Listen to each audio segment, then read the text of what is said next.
Ever notice how your body tells you the truth before your mind catches up? That knot in your stomach, that lump in your throat, that heaviness in your chest. But people ignore it. But those aren't random sensations.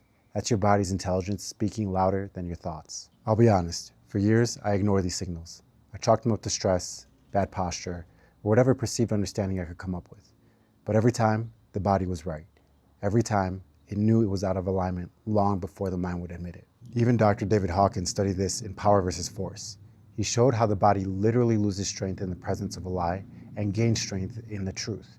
That blew me away because it meant the body isn't just reacting, it's measuring truth and alignment in real time. So today I want to break this down. How to use your body as a guide to detect unhealthy thoughts, how to connect these signals to deeper meaning, and how to build trust with your body's own intelligence. Hey everyone, Ricardo here checking in from Comitan, Chiapas. And today I want to speak about the body's intelligence. And the first point I want to talk about is that the body speaks first. Your nervous system reacts before your mind does. And one moment in particular comes to mind. This was a few years ago when I experienced almost a full year of either illness or injury. And it just kept happening back to back to back. My body was letting me know that something was off. I couldn't understand it consciously in the moment until towards the end of the year when I was finally able to surrender. But in this particular year, I had COVID twice, I was sick, I hurt my back, I hurt my ankle, I hurt my knee, and it was just back to back to back to the point where I got to a place where I just couldn't get back up anymore. And in that surrender, I was able to listen and finally understand what was happening. And in this particular moment, I was living in a constant state of guilt. I was feeling guilty when I wasn't in Mexico working on the project that I am currently working on, the regenerative agriculture project. And when I was in Mexico, I felt guilt for not being there for my family in Chicagoland area. So this tension within my body was residing on a very subtle level, and it kept getting worse and worse throughout the course of a year. And it came to a point where I'm like, man, if I don't figure this out, this has the potential to become a more serious illness. So after that final knockdown where I just completely surrendered and actually listened to what was happening, I was able to get to the root, which was this guilt, this underlying guilt that was overshadowing my whole life in this moment. And I was able to understand that thoughts are fast, but the body's intelligence, the language of the body is persistent and it's even faster. And I notice this when I'm in the presence of a lie. If someone's talking to me and then they say something that I feel isn't truthful, my body tends to react before I even understand. They say something, my body reacts, and then over the course of time, I'm able to understand, okay, they weren't being truthful in that moment. And this helped me foster this understanding and deeper connection to emotions and understanding that there's a lot of depth to emotions as well. There's initial reaction, the shortness of breath, the tightness of the chest, that lump in your throat. There's something there. There's something there that's asking to be looked at, to be understood. And it's an invitation to look inwards when those come up. And the next point I want to talk about is how to spot unhealthy thoughts through sensations. When a thought triggers stress, fear, or shame, your body will signal it long before your mind can rationalize it. And a helpful tip is to scan your body for tells. When you feel uncomfortable, an uncomfortable sensation in your body, whether it's in your stomach, in your chest, in your throat, use that as a trigger to ask yourself, okay, what am I thinking right now?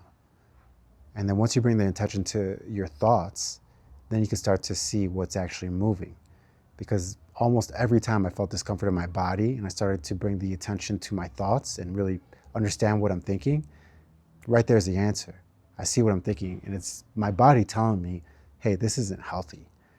And once I'm able to observe that thought, then with patience, I'm able to, we'll use the metaphor of gardening. I'm able to pull that weed, that belief, because the thought stems from a belief, and then replace it with the seed of the belief I choose to cultivate instead, moving forward. So when you have discomfort in your body, pause and ask yourself, what am I thinking right now? And at first it could just be bringing attention to the thought, then you become aware of it. But over the course of time, then you have the ability and the power to replace it with the thought that stems from the belief. So let's go with, you have the power to replace that belief and then nurture it so that it can stem the healthy thoughts that are going to help you create the life that you choose. And there's this really powerful book that I read, Power versus Force, that I learned so much about different concepts, but in particular this one where the body weakens in the presence of a lie and strengthens in the presence of truth. And there's ways to actually physically test this. It's a test that he does where you hold up your arm, you say a truth, and you hold firm. And then once you say a lie, your arm will be easier to push down. So your body has this innate wisdom that can decipher truth from falsehood in real time. And that's just such a beautiful thing to understand about ourselves and this intricate system that we have that is the body. So with knowing this information, you understand that your body is always calibrating. And if you feel off, if you feel lethargic, ask yourself, what's really moving here?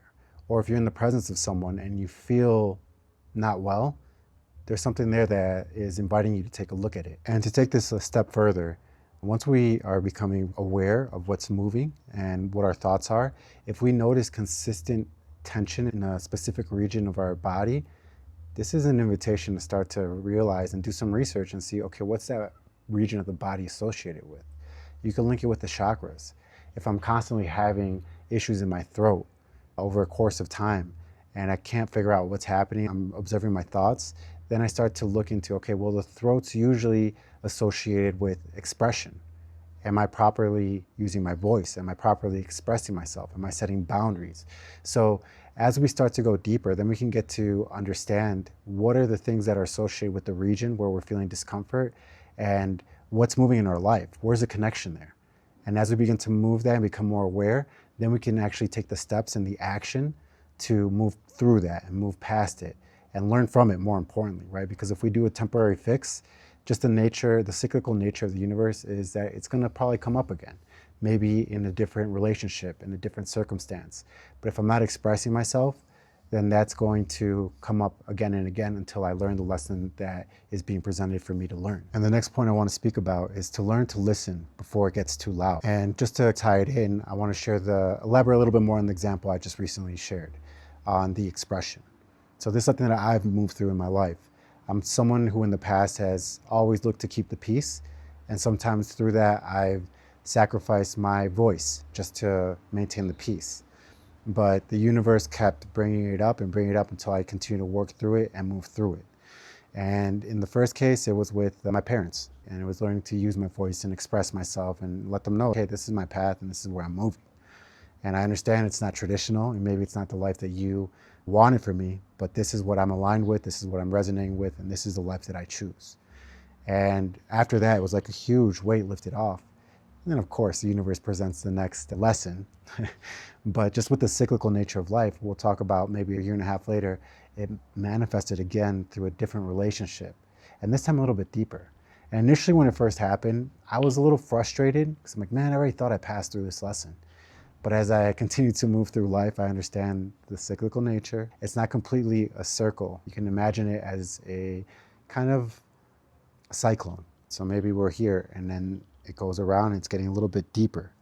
It's getting a little bit deeper. So we get to that point again and it's the expression through a different relationship, and now it's setting boundaries for myself.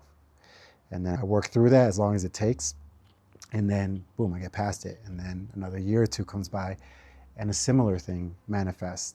And it's again about expression, but now it's another relationship and even a little bit deeper. And it's good to know this because I know a handful of people that are close to me that have gone through this themselves. It leads to frustration at first because you think, man, I already thought I got through this lesson, what's going on? But it's just the nature of life. And this is where we get the opportunity to learn how to work more fluidly with life, how to be more graceful. Because if it manifests again and we meet it again like this, we just make it more challenging for ourselves. But then when it comes up and we're more aware, we see it, we can create a little bit of space and observe, then we're able to choose how we want to move through it and move through it gracefully and say, well, I know like this situation is presenting this, and this is the action that is necessary in this moment. Even though it's uncomfortable, I know it's the right decision, because I know if I don't do this action, I ignore it and I continue going down this path, it's just going to grow bigger to the point where I can't ignore it anymore. And that's when it becomes a little bit more painful. When we ignore it and it gets to the point where it's so in our face that we can't escape it anymore. Once we're able to kind of see it as it comes, instead of waiting for that to grow till it's in our face, deal with it then. Have that moment then and there. It's going to save you so much pain and so much discomfort down the road. And I speak from personal experience.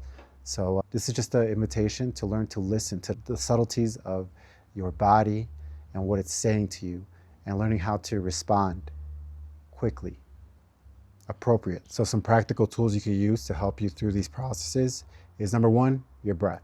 I speak a lot about your breath because your breath is your best friend. It anchors you to the current moment. And when you take the proper breath, we give your brain the proper amount of oxygen to process things. You're letting your body know, hey, I'm not in danger, we're okay. So you're able to process things a lot more cleanly. Next is to question a thought. Right? If you feel that discomfort, then you're observing the thought and you're going inwards and you're seeing it, question it. Is this healthy for me? Does this feel good in my body? If not, okay, well, where does it stem from? Because the next point is to get to where is the belief. What is the belief that is creating this thought? And the last tip is a movement reset. Shake it off. Go take a walk. You notice with animals, they have this response. When they are in a traumatic situation, their body will just shake. They'll shake that trauma and make sure that they release it. Us as humans, we don't do that instinctively. We keep that harbored within, and that stays within that region over the course of time. So if you're feeling it, just shake it off. It's healthy, it's good for you. Who cares what other people think? The goal is to feel good within yourself. And finally, I just want to share that your body isn't just a vessel.